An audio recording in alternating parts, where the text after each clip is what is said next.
A lot of people who have been itching to travel are turning to travel channels to get their fix. But have you ever imagined what it would be like to live in another country?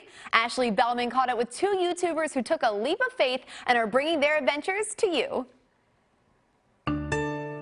If you've ever wondered what it's like to live in another country or you're feeling wanderlust, today we are introducing you to two people who bought a one-way ticket and never looked back.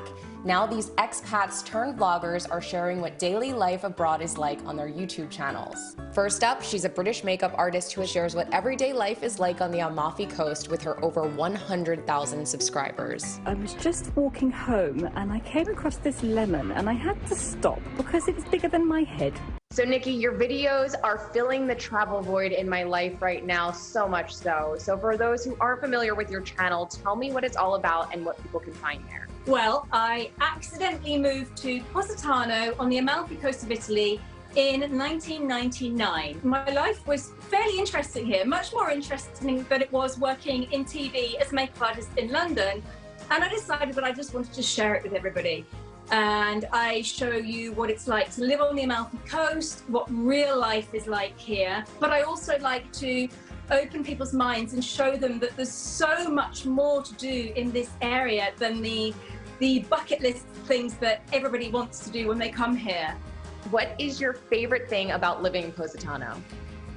My favorite thing about living here is the sense of community in this town. Everybody pulls together, everybody knows each other, and it's really lovely because if you're feeling lonely, all you have to do is step outside your front door, go for a little walk, and without doubt you will find somebody to talk to. I love that. So what made you want to start this YouTube channel in the first place? I think the catalyst was I had a friend who was in her 80s and she really wanted to hike the Path of the Gods, which is this very famous, beautiful hiking route across the top of the mountains. And I knew that she wasn't gonna be able to cope with it.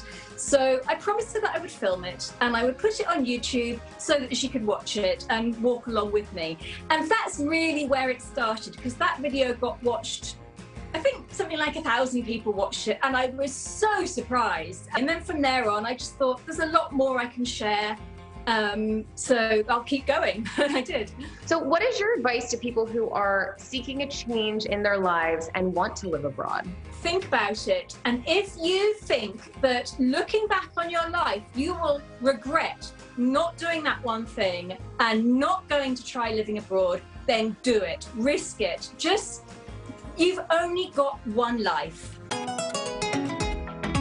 Next up, and over 6,000 miles on the other side of the world, is Dobb, creator of Only in Japan. You'd think people would try hard to stay warm, but in Hokkaido, extreme Hokkaido, land of snow and ice, I don't think so.